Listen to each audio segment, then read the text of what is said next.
In today's global economy, quality matters. Benjamin Franklin once quipped, "The bitterness of poor quality remains long after the sweetness of low price is forgotten."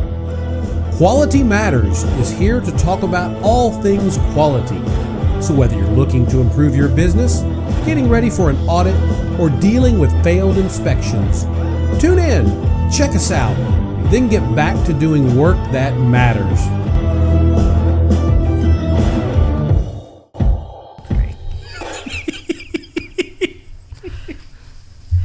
Hey y'all, I'm Darci. I'm Kyle. We're here with our Quality Matters podcast. I have a feeling you'll hear some bloopers. Kyle likes to start recording before I know he's recording, so he says he wants to put together a blooper reel. Oh, it's already on the tail end of the first 6 of these. Oh, I'm so excited. Okay. All right. This one might go a little long, it might not. I don't know how it's going to go. We're a little nervous to do this one. A little bit. Kyle's has a big philosophy. We don't want to get political. No, not at all. I agree with Kyle. I am not a political person. I don't follow it very closely.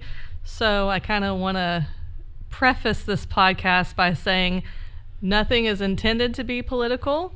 I know that there's news and media outlets that are one party or the other, but I couldn't tell you which media outlets are which parties. So I've pulled some articles from different places, and they just are what they are. So bear with us. This is something kind of different. As you guys know, we like to find different ways, different things that can be audited that people don't usually think about. Sounds good. Let's roll with it. Kyle's a little nervous. It'll be good. Y'all hang with us, all right? It'll be good. All right. So recently, you may have heard about this. It was national news.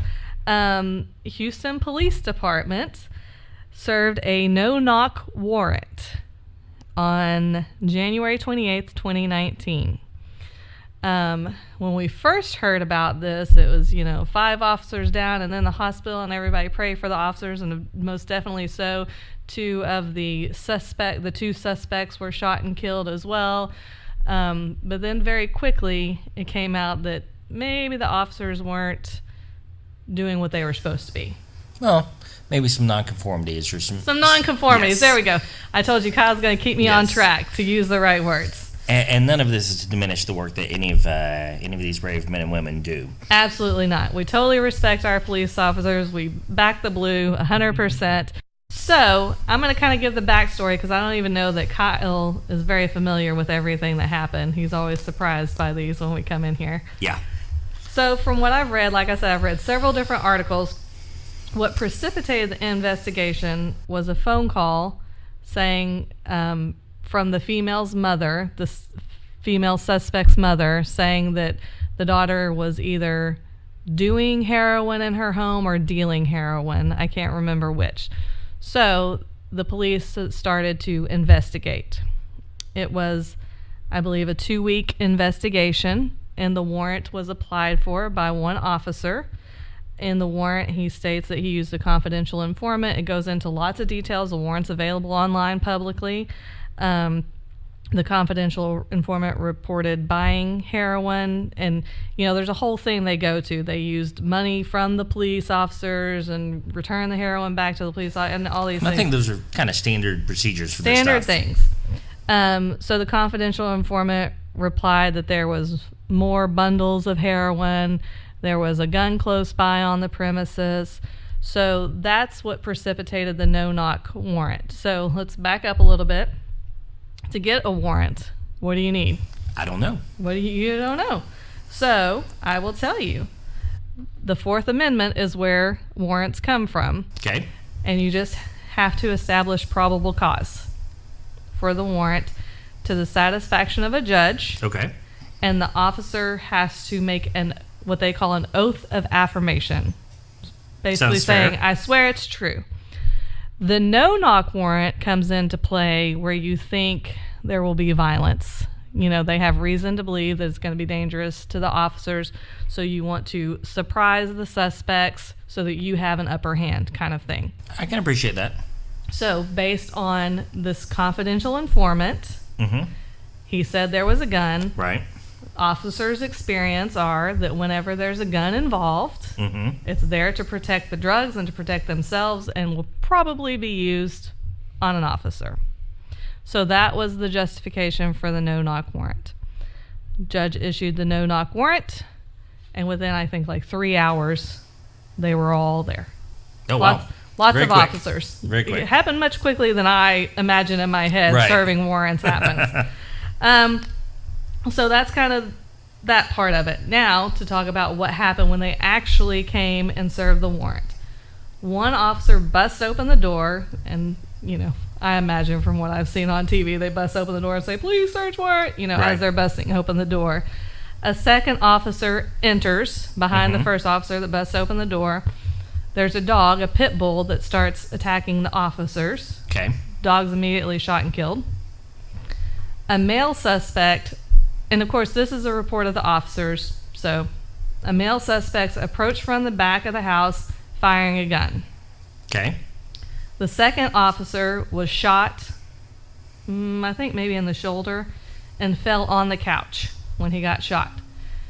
When he fell on the couch, the female suspect came and was reaching over him for his gun. Oh, wow. So another officer was then shot by the male suspect, at which point the police just kind of opened fire. I can Because imagine they've already the scene. got a Yeah. male charging, a female's reaching for the officer's gun, one person's been shot, they've been attacked by a pit bull, and as you can imagine, I'm sure this was all happening, you know, Very, very within quickly. seconds. Very quickly, yeah. So they opened fire. It immediately killed the female, and then the male engaged in gun battle. The officers retreated as the male continued shooting, and he was shot and killed in the gunfire. So then, from what I've gathered from researching this and reading this, after you serve a warrant, you have to turn in, I believe, something called a return warrant. So what Okay. did you find at the place? And it shows that they recovered 2 shotguns, 3 rifles, some marijuana, what they believe to be cocaine or the synthetic opioid fentanyl. Okay. The key here is no heroin was found. Yeah. So, And that's the Okay. whole reason they were there to begin with, and they clearly had no warning. right, the people had no warning. It was a no-knock warrant. So, we decided to do this because one day I was watching TV and my show got interrupted for a news brief, which I don't usually watch, but I'd heard bits and pieces about what was coming out. And I said, oh, and Kyle happened to call me while I was watching this, and I said, hey, this is really cool. And so we thought we could look at it from an audit perspective. Maybe what things need to be changed. And y'all, look, we are not police professionals. Don't want to be police professionals.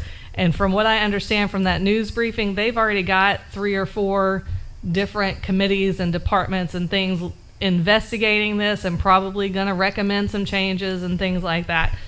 We just thought it'd be fun to talk about it on here. And, you know, from an audit, quality From a management perspective, yeah, quality perspective.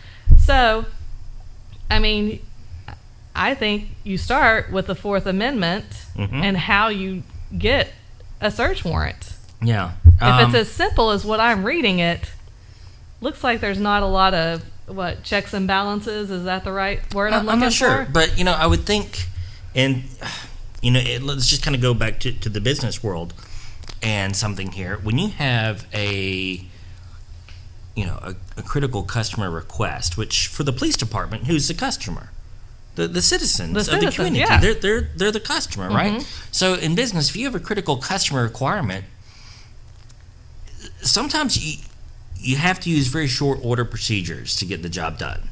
So if they request a critical change to the product, maybe you don't have time to vet it as well as you like, because the requirement's coming from the customer, and the customer's you have to satisfy. So sometimes it's a little more lax than if you were designing a brand new product from scratch. I know it's kind of a weird analogy, but just kind of bear with me for a minute.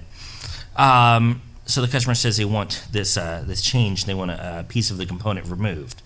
You're maybe not 100% sure that it's a good idea, but you run it up the chain, you go to management, you go to an engineer, in this case, you go to an officer, and you go to a judge, and they say, yes, run with it. Well, you have to be prepared for the ramifications Right. when you run with it. Right. So I don't know. It's hard to say. I think. I mean, I agree. It's a catch-22. Yeah. When you know something that's going on and you need to rectify that situation quickly, you need quick approval. Yeah, you do. You need that. But I also feel like you need somebody in the background. Well, I mean, I guess that's what you say. You're going up the chain. That's the judge. He's the guy that's saying, the chain. Okay, I agree. But he's basing it off of this one officer that says, yes, I swear it's true. So another piece that you may not know about, there was no heroin found. Right. So then they started looking more closely at his warrant, and they went to all the confidential informants that this officer has ever dealt with, and could find no confidential informant that had anything to do with this buy. Yeah. See, this is the thing with kind of these critical customer requests. I know it's kind of a silly analogy, but I think it actually works here. Is if your customer is asking you to perform a modification on a product that's never been tested, never been done, and you're going to go with a verbal on that, it's kind of silly. I'd want something on paper that they had signed off on before I even ran it up the chain. Well, the confidential informant, though, that's the whole point. They're confidential. Like, they're not going to keep helping you if they have to say, hey, it's me, I was the snitch, because that jeopardizes their life. That's true. Out in the real world. So I don't know what the solution should be, but I'm telling you, for anything like that, I'd want to have my ducks in a row before I did something drastic. And I'm trying to think of the right word to say this without, I don't know. You know, he had 45, I think they said 45 confidential informants. I could have made that number up. I don't know. It was a significant number of confidential informants, but you know, they could also say, no, I wasn't the guy, and be the guy just because they don't want to be involved in what's going on, you know? Yeah, I know. There's, people are people. They are. So that's what prompted the investigation to say, hey, not only was there no heroin, and that was the point of us going into this house with a no-knock warrant. Now, turns out the no-knock warrant was needed because they did have a gun and they were ready to open fire on police officers. But the whole reason for going in there was heroin, and it wasn't there. Right. So we've talked about, things to audit, maybe how to get a search warrant. They said that they have to describe the premises, describe the suspects. That was all done. Everything was done according to plan. So, maybe audit that. How we talked about that a little bit. The second thing we could audit is maybe, again, trying to think of the right way to word this, but disciplinary actions, how they're handled, the character of the officer. As it turns out, this officer has been on the force since 1984. He has 10 negative incidents on his record. Okay. It's over a 35-year period. So, Yeah. And of those, this is, I was reading one of the articles that was listing, there was one article in particular that kind of went through his negative history. Some of the incidents were his fault. Some of them weren't. Some of them were while on the job. Some of them weren't on the job, So it's like you can't really... Nothing really major, glaring, but enough to look at. Some of it was major and glaring. But, we back the blue. We're not here to talk bad about anybody. But maybe just look at disciplinary actions and... as like input into the process of issuing a warrant. Yeah, like is he qualified to swear an oath to ask for a warrant? It's a good point. Again, we don't know nearly enough the facts. These are all kind of hypotheticals to some degree we're looking at here. Right. But no, that's a good point. And again, it's similar with in our last podcast that we talked about suppliers, right? So you've got different level of suppliers. Yeah. Okay. So maybe officers with, this outstanding record and accommodations, they could go for a no-knock warrant. Which he also had many accolades, too, in his history. So I just, I think maybe the police department as a whole says, okay, once you've had this number of disciplinary actions or you had this kind of disciplinary act, you are eliminated from asking for a warrant or a no-knock warrant or, whatever. So something like that could be audited. And I think that's fair. And again, with any kind of supply chain management, you run into that as well, because I kind of see the officers here as suppliers to the customers, right? They are supplying the protection, so they are the suppliers in this process. Well, when you rate your suppliers, at some point you do say, you are out. You cannot provide quality critical services for us anymore. We'll use you for all sorts of other stuff, and you're going to be a great supplier of ours. But for anything that's quality critical, you're out, or you're on probation from it for a period of time, or something along those lines. So I think that's fair. Yeah. If we could back up a little bit, though. So some companies, some organizations provide really, really standardized services, right? They make the same widget over and over. They make paper products. They make the same paper products over and over. And they really pretty rarely get a custom request. And I'm sure many of the people listening here, you've called someone and wanted a product, and they said, no, we don't make that. And then that was the end of the conversation, because they don't do anything custom. Now, Texas Quality Assurance, we do everything custom. Right. So we are accustomed to these unique solutions. And let me tell you, advanced planning is so important for these unique solutions, because I need to know ahead of time so many of the problems I'm going to run into. We have a scope well defined, and as goofy as it sounds, these custom solutions we've practiced providing a lot of times. It's like the websites that we provide for quality management services. Well, we've gone through that custom process a lot of times. We pretty well know what to anticipate and when to anticipate it. I would be curious how much training the officers involved in this operation had in these type of, for lack of a better word, combat situations. Yeah. Were they adequately trained to enter a home in this scenario? I didn't read anything about training, so we can't say yes or no to that. I would hope so. It sounded like, from what I read, that this officer is on a team, a narcotics team that has worked well, or maybe a division that has worked well together. Sure. So that's the other thing I kind of wanted to address. Like, this officer in particular is the one that's under fire, so to speak. Well, that was probably a bad term to use, but he's the one being investigated. Because he's the one that applied for the warrant. He's the one that said I had the confidential informant. But I wonder how much of it was a team process. Yeah. And he's the one being investigated because he filed for the warrant. True. So, he's taken the blame. And the other thing about all this that's sad is that, the 2 suspects are dead. And 5 officers went to the hospital. And I think 2 of them That's what I heard are still in the hospital. Yeah. So, and that's what's sad about it. And we are not here to nitpick what people do. But when you have critical processes, you can't afford to miss a step. Things go wrong, and they go badly wrong. And it's hard because, like you said, it's the police department. They have, God bless the police officers. Absolutely. Because they have to think on their feet, come up with quick solutions. Absolutely. And they're always being judged by the customer, so to speak. They're constantly being, I know, knock on wood, I haven't been pulled over in a long time, but anytime I get pulled over, they always come out and say, why I pulled you over? And I always say, yeah. I was speeding.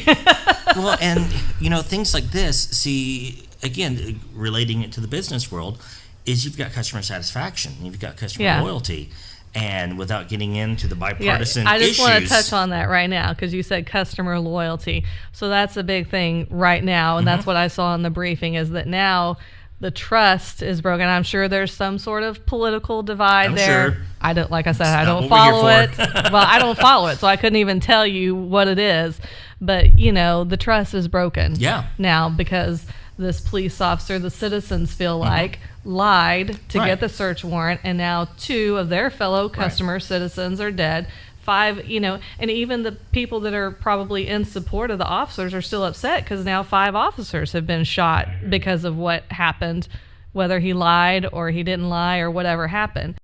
Now, because of this warrant where they can't find a confidential informant, and so they're saying he lied, now they have to reinvestigate all the cases that he was ever involved in. And that is such a mess, but that happens again in the business world of let's just imagine that we're working with food safety, right? Mm-hmm. So we're dealing with food safety. And like this happened with Bluebell, right? And people started dying because of what was in it. Not trying to get into that whole history, but, when something goes wrong, you can't just address the one-time issue, and especially when something big goes wrong. And I would think 5 officers being shot, 2 in the hospital, and 2 people dead, that's worth investigation. And it's very public. It's made national news. It is. And let's face it, in the business world, we investigate those things that affect our customer satisfaction more than we investigate those things that don't impact our customer satisfaction. And the people, the citizens of the city of Houston are the customer. Yeah. So you have to really investigate it and say that you found that the reason that these people were getting sick was because of a bad measuring device. Okay, so we're back on Bluebell now. Yeah, sorry, back on Bluebell. Sorry. So it's from a bad measuring device. Well, now you have to go through and check the quality of the product of everything that device measured. Yeah. Since it was, last in calibration. And then you may need to go through and check everything that was calibrated by that calibration company. Right. And so this one big issue can spawn millions and millions of dollars of loss.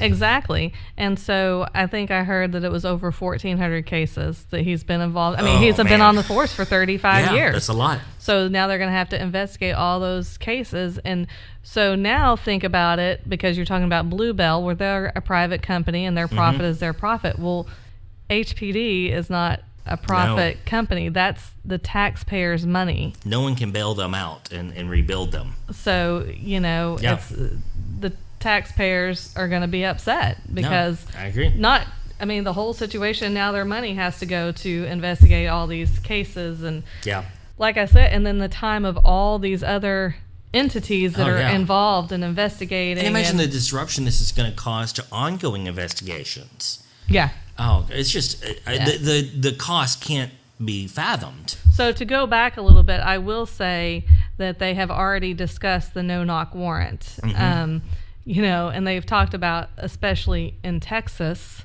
it's probably not a good idea to have a no-knock warrant because we believe in our guns. Yeah. And, you and I talked about this a little bit. We are law-abiding citizens. We do everything that we're supposed to do. And let's say that they got a confidential informant that said we had drugs in our house. Right. We don't. But say they came in with a no-knock warrant, somebody's going to get shot because we know that we're following the law. Right. We know we're doing nothing wrong. So if somebody's busting into our house, it's to come cause us harm. You wouldn't get very far. So they talked about, especially in Texas, these no-knock warrants are really dangerous. So I believe I heard the chief of police say that they're going to evaluate that, and they may have already changed it, that either he has to approve a no-knock warrant or one of his 2 right-hand people has to approve it. Well, that's kind of where we started this discussion with. And I think that's a great solution because the bigger the intervention, the more approval you need to have in place. It just needs to be that way. Yeah, so they've already, I commend them for that. They've already said, hey, we've got to have something in place for the no-knock warrant. And I think, I don't know. Maybe that's where the citizens were coming down the hardest on because if they hadn't done the no-knock, who knows how this could have turned out. And we're not here to investigate it at all. We just kind of want to, it's a great real-world example. It's things to consider. It's like you would go in and audit. It's just all these things to consider. And this is, probably the most exaggerated case we may ever talk about. Yeah. We wanted to pull something from current events and say, hey, look at this. Well, I do a little bit of safety consulting, and I was safety manager for a while. And my boys are tired of hearing me say it, is there's no such thing as an accident. And I tell them there's only carelessness and recklessness. Yeah. And I'm not in this world that these officers live in. No, not at all. But that same zero tolerance for accidents that we have in the oil fields, I wonder, I would be curious. And if anyone's listening to this that is an officer, I would love to talk to you and legitimately learn more about what you have in place because we're very interested. Yeah, and I tried to do a little research on it, and I couldn't get anywhere very fast. And I hope that you guys, our listeners, realize that we're not No, we are not critical. bad-mouthing No. anybody. We're trying to stick to the facts as much as possible. But it's a great learning opportunity. Yes. For anyone in any industry. Yeah. This is a great chance to learn. This one seems to be more of a hot button topic and is. more sensitive because, you got the good guys trying to do the good thing that has not turned out so well in Yeah. this situation. Yeah.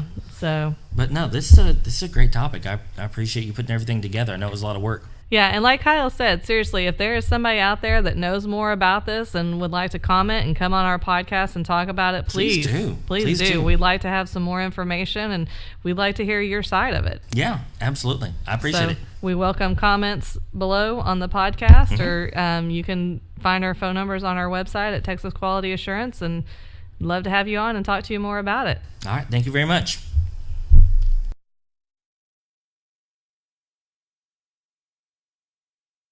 No, wait, I need to. Are we ready? Are you ready? Are you recording already? Okay.